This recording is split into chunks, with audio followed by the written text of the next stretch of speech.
Salut la compagnie, c'est Jules Melon et aujourd'hui dans la procédé critique, je vais tenter de vous parler d'un film d'animation japonais sorti en 1998 ou 99 en France, même s'il est très difficile d'évoquer une telle œuvre visionnée une seule fois.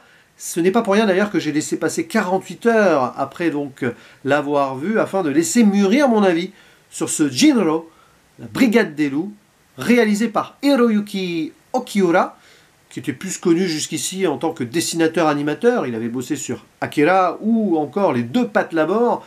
Et ça tombe bien puisqu'il retrouve ici le metteur en scène de ces deux métrages au scénario, à savoir le grand Mamoru Oshii, que vous connaissez peut-être en tant que père fondateur de Ghost in the Shell, entre autres. Et nous avons ici une œuvre plutôt dystopique uchronique qui se déroule dans un Japon fin années 50, grosso modo, qui a vu la victoire de l'Allemagne nazie, mais aussi, double peine, la catastrophe nucléaire qu'on lui connaît donc dans notre réalité.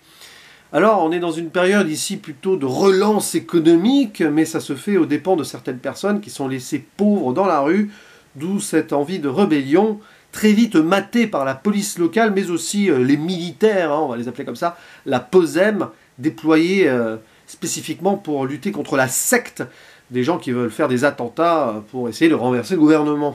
Et cette POSEM, elle est menée par une troupe d'élite qu'on va appeler grosso modo les Panzers, avec le costume qui va avec, une sorte d'armure qui représente des militaires de l'armée allemande, les yeux rouges comme ça, et qui calme très vite la situation. Le peuple n'a pas grand-chose à faire face à eux. Et alors, au sein de cette Panzer, il y a des gens qui auraient créé une sorte de brigade des loups. Et on va rentrer ici dans une histoire assez compliquée, il faut l'avouer, qui marche sur l'espionnage contre espionnage, double jeu. Mais on va se centrer surtout sur l'un des membres de la Panzer, un certain Fusé, qui va faire face à une des terroristes, une jeune fille, très jeune fille, habillée de rouge, on va y revenir, qui va se faire exploser, et ça va le traumatiser, à tel point qu'il va se recueillir sur sa tombe, etc., et y rencontrer ce qui serait sa sœur, une certaine Kei, et les deux vont avoir une relation particulière. Est-ce que ça va faire changer de camp, Fusé? Est-ce que ça va permettre au peuple de s'en sortir? Ou est-ce que ça va être beaucoup plus compliqué que cela? Et nous sommes ici en présence d'un monde assez froid, avec une animation qui est très glauque, un peu grise-marron, et qui va nous amener pendant plus d'une heure et demie, 1h45, vers un propos assez pessimiste d'ensemble, mais aussi une relecture, et c'est assez étonnant, mais pas tant que cela, vu le titre, du conte Le Petit Chaperon Rouge. Et oui, le loup, la mère grand, mais surtout le Petit Chaperon Rouge lui-même, la petite fille habillée de rouge qui balance la bombe, et après la grande sœur qui est aussi habillée de rouge. Est-ce qu'elle va réussir à dompter le loup? Parce que le jeune Fusé, là, qui est l'un des meilleurs de sa troupe, qui donc a fait une erreur et va devoir reprouver en fait son talent, est un petit peu un gars assez déshumanisé, il n'a pas beaucoup d'expression. Et tout le discours est là-dessus. Alors, j'ai trouvé l'ambition graphique assez étrange et fascinante à la fois. Il faut savoir que Hiroyuki Okiura s'est beaucoup donné là-dessus, il a appelé certains animateurs aussi à l'aide, et chaque plan, chaque séquence est vraiment travaillée à l'extrême. Je crois que c'est encore du celluloïd pour l'époque, c'était un peu la fin de cette ère-là de l'animation japonaise. Je pense que ça a pris beaucoup de temps. C'est avant tout une œuvre esthétique et une œuvre d'ambiance. L'histoire, après tout, savoir qui est vraiment qui, pourquoi, comment ça se retourne et tout, j'ai envie de dire, tu t'en fiches. Et c'est là où je retrouve le Oshii. En fait, c'est du Oshii, ce film. Même si le réalisateur a pris les choses en main. Il a essayé de s'émanciper du scénario et du manga de base. Mais là, on reconnaît la patte du maître japonais à travers les deux films que j'ai vus de lui jusqu'ici. Ghost in the Shell, parce que c'est un peu intellectuel, tu vas réfléchir sur la philosophie, sur la psychologie aussi de ces personnages perdus dans un univers déshumanisé. C'est pas le même ici, pas la technologie, quoique.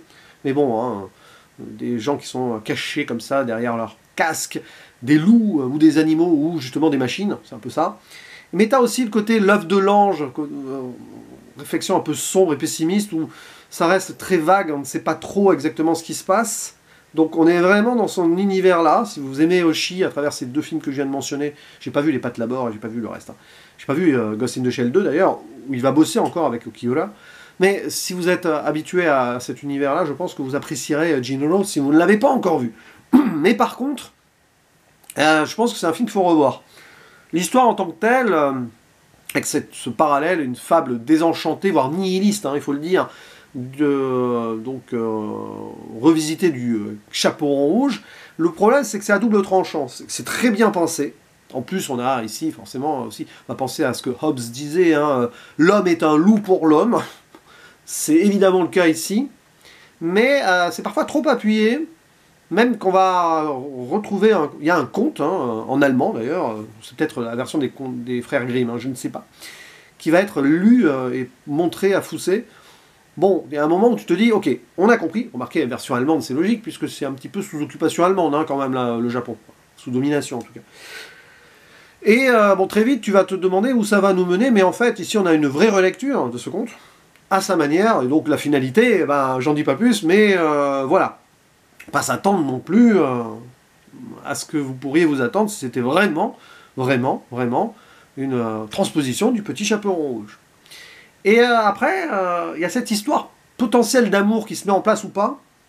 On se demande si c'est pas là pour faire un peu diversion, croire à nouveau en l'humanité aussi, à travers ce personnage de Fousset qui est complètement paumé, il n'a pas d'expression, hein, c'est vraiment devenu une machine, ou un loup. Et là, il va peut-être retrouver cette humanité, déjà en voyant cette petite fille se faire exploser sous ses yeux, il ressent quelque chose, comme ça, et après en rencontrant donc sa sœur, qui forcément va aussi le mener vers d'autres chemins plus humains que ce qu'il a à faire à travers donc, son rôle dans la Panzer. Mais c'est plus complexe. Et à un moment, on se retrouve quand même avec, j'ai envie de dire, le retour sur Terre, qui va être brutal, mais pour qui et comment? Ça, je n'en dis rien. Ce qui est certain, c'est qu'on a un univers très sombre, et celles et ceux qui prétendent que hey, l'animation c'est pour les enfants, ah bah pas du tout. Et là, encore moins. Parce que oui, c'est la guerre, donc c'est dur, mais il y a aussi des scènes un petit peu fantasmées, étranges, où on voit des gens se faire bouffer par des loups, quoi. Et on voit la chair arrachée. Et on voit des trucs qui explosent.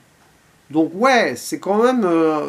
c'est vraiment l'animation japonaise typique qui prend en main l'aspect le plus sombre de l'humanité et d'un univers qui aurait pu être encore plus grave, malgré ce que déjà le Japon a vécu avec Hiroshima et Nagasaki. Donc là, il y a cette réflexion-là, sur l'humain de l'époque aussi, donc fin années 90, jusqu'où peut-on aller, et jusqu'où l'humanité est prête d'ailleurs, pour arriver à ses fins, et comment l'humain vit dans un système qui ne laisse plus place à l'humanité. C'est ça qui est intéressant ici. Le personnage de Fousset, là-dessus, il représente vraiment cette uchronie dystopique, avec cette tentative d'espoir, mais n'est-il pas trop tard? Donc c'est un peu là-dessus qu'il faut réfléchir, je pense. Donc ce General, la Brigade des Loups, je suspends mon avis jusqu'à un revisionnage futur, mais j'en parle quand même, parce que j'ai envie de discuter avec vous de cette œuvre. Voilà, j'ai posé les clés ici, qui sont miennes. À vous de m'apporter aussi votre ressenti, votre analyse si besoin, parce que peut-être que là, nous allons avoir des gens qui ont vu le film maintes et maintes fois, qui ont peut-être lu aussi le manga, qui apportent les choses. Alors je crois que Oshii aussi a fait 2 films live-action au début de sa carrière, adaptés de ce manga, à voir peut-être, mais apparemment ça n'a pas grand-chose à voir. Reste à savoir d'ailleurs si ce film-là, Jinro, a beaucoup à voir ou non avec le manga de base, je n'en sais rien. En tout cas, c'est une œuvre qui se suffit à elle-même, même si la fin pourrait te faire penser que... Ouais. Et ouais, c'est pas joyeux. C'est pas joyeux, mais c'est nécessaire et ça porte à réflexion, un petit peu de philosophie sur l'existence et l'humanité. Donc je vous laisse la parole sur ce Jinro, la Brigade des Loups. N'hésitez pas donc à donner votre avis sur l'animation, l'histoire et tout le reste. Et on en discute. Je vous dis à la prochaine. Ciao.